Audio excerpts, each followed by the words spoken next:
This video is brought to you by my two books, Practical Music Theory for the Rock Guitarist and The Blues Guitar Bible. Want to learn about modes, harmony, scales, chord substitution and keys? Or maybe you're interested in supercharging your blues guitar rhythm and lead chops. Whatever you're interested in, I guarantee you will be hitting the fast lane to progress with either of these works. Both feature video demonstrations and tutorials, loads of tabs and jam tracks to play along with, and I promise you, everything is explained in crystal clear plain English.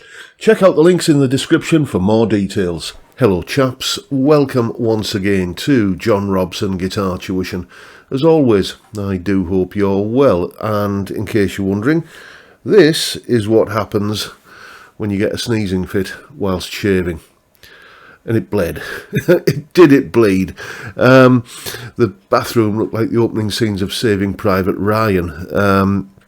It bled like an amputation. But thankfully it was only a flesh wound. 'Tis but a scratch, in the words of that knight from Monty Python. Anyway, on to the main point of today's video. Back in 1994, I was playing on the local pub and club circuit round here in a band called The Motive. We were just your typical blues rock covers band doing the pubs and club circuit, as I said. And one day our singer came to us and said, have you heard that new Primal Scream album? Maybe we should do something off that.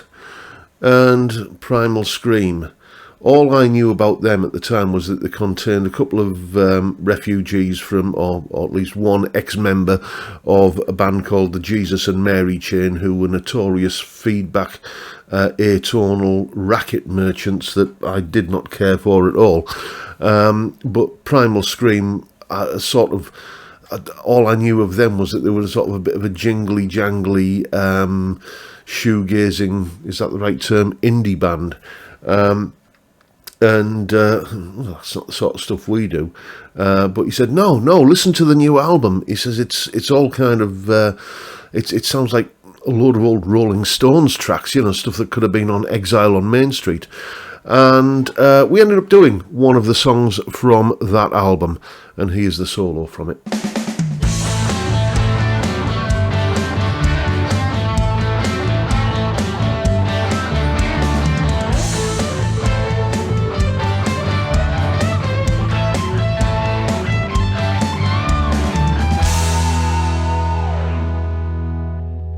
Yes, indeed, that is the solo from Rocks from the Primal Scream album Give Out But Don't Give Up, which came out, as I said, in 1994. And it used to go down well, that song, actually. It was always we used to have to make a few compromises, because when you listen to the original, it's got like the Memphis horns or some kind of horn section like that on it, which obviously we didn't have access to, but we used to belt it out nonetheless. And it always used to get a pretty good response from the audience. And the solo is, as you'll see, it's very, very accessible. So sort of tying in with the videos I'm doing every other Monday about entry-level lead guitar, I thought it would be just a nice synergy to maybe have an entry-level solo analysis here. So let's take a look at what's going on in the solo. Solo explanation. Okay, it's a very effective but simple little solo here. There's not a lot going on technically, so it should be accessible to even the most novice of players. But it does have a particular aspect which I think is what makes it memorable. And we'll talk about that as we go through. But first of all, the chords we're playing over are A, G, and D. And resolving to the A chord, that's sort of the tonality of it. And we stitch those together like this.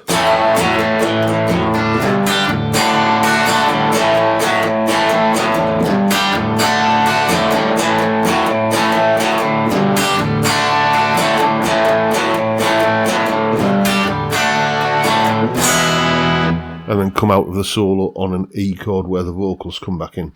So we've got sort of a bluesy country rock A major kind of feel. So to sort of lean into the bluesiness of it, we're going to be using A minor pentatonic. So the first couple of licks go like this.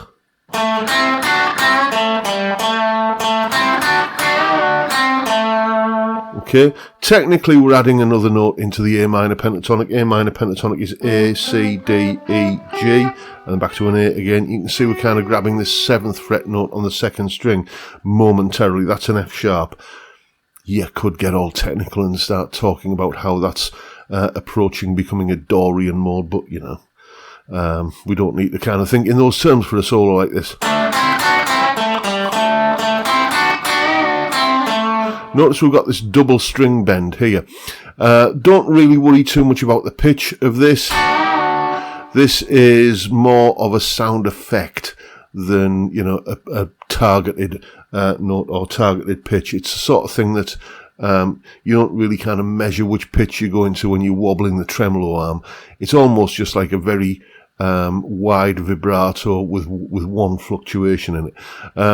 Couple of ways you can do it. I've always been a fan of using a single finger. Before I had my injury, I would probably use this finger. Let's see if I can do that now. Yeah, I can probably still get away with using that finger, but I've sort of got into the habit of using the pinky for doing it like that. And I have seen plenty of people doing like a double finger thing like that, but you know, maybe I'm just lazy, I just use one finger. But anyway, there's that first lick, and we essentially just play that twice, and there's your first 4 bars of the 8-bar solo. What's making that work is you're getting like a sense of phrasing going on here. This is the sort of the clever aspect of it. You know, it's not a minor pentatonic solo that's just kind of noodling and wandering around aimlessly. You know, it's got some recognisable, memorable shape to it. And how do you make something memorable? Repeat it. You know, it's. A lot of people get a little bit nervous about playing the same lick more than once because they think it'll make them sound like they've run out of ideas. But, you know, you'll get at least 2 or 3 repetitions out of any decent lick that you play, and it sort of, it solidifies it in the ear of the listener, makes it sound memorable, basically. So, we've got definitely, I would say, a call and response or question and answer thing going on here. There's the question. There's the answer, and then we just do that little couplet again. And then we take that rhythm, which is da da da da da da da, which that was all based around, and we just move it up an octave up to the position 1 A minor pentatonic up at the 17th fret with slight little variation on it. So instead of da da da da da, it's da da da da da, and then we take that rhythm that we've just established there, da da da da da da da da, etc. I won't kind of hum it. You've heard it.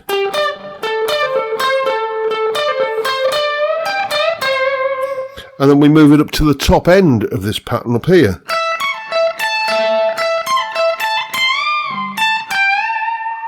So a simple little rhythm which begins, and then the response to that. But essentially, you know, the kind of becomes like that, and then something like that. I forget, but basically taking that similar or related rhythm. It sounds like it's related to the original lick, if you like, and repeating it, and then up to here. You can hear how that second lick, this one, is just exactly the same rhythm as that one. Using these little rhythmic templates to drive a solo along and give it a sense of continuity and make it sound memorable is, you know, you can get a lot of mileage out of it. I never thought I'd be talking about Beethoven in a kind of Primal Scream themed video, but if you listen to, you know, Beethoven's Fifth,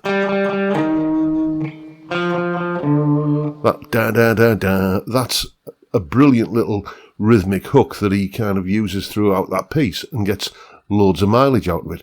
So that is the top tip for today. Take a lick that that you've used and recreate the rhythm, but using other notes. And that is the essence of the cleverness that I think makes this solo sound memorable. And now you know what to do. Go away and have some fun with it. And as always, you'll find a full tab for the solo in both Guitar Pro and PDF formats, along with a clip of me playing it, that explanation you've just seen there, and a jam track to play along with. All of that is up on my Patreon page. There's the address. Link is in the description. As I'm sure you know by now, $3 or £3-ish a month gets you access to all of these additional goodies and resources that go along with these YouTube videos. And of course, a massive heartfelt thank you to everyone who supports me in that or any of the other ways, all of which are downstairs in the description, including the Tier 2 Patreon membership, where you get all of that stuff, plus some reaction videos that I'm putting up on Patreon, and a twice monthly hangout on every other Tuesday with me and the other Tier 2 supporters. Just a nice little get-together every couple of weeks, and we talk and we kind of just sit and discuss things that just that cropped up, and it's just a nice little get together. So if you're up for that, then you know what to do. Sign up for the Tier 2 membership and it will be gratefully appreciated. But that is the video for today, folks. Hope you've enjoyed what you've seen and found it useful and informative in some small way, and if that's the case, please hit the subscribe button and the notification bell if you haven't already done so. And why not drop me a like as well while you're at it. Don't forget the live stream every Friday 5 PM UK time. We drink beer and talk about music and guitars and many other things. It's a fantastic way to kick off the weekend, I think, and I'd love to see you there if you can make it. But for now, I'll bid you all a good day and say thank you so much for watching. Thank you for your time. Look after yourselves, folks. Stay well, stay safe, and above all, stay sane. Bye for now.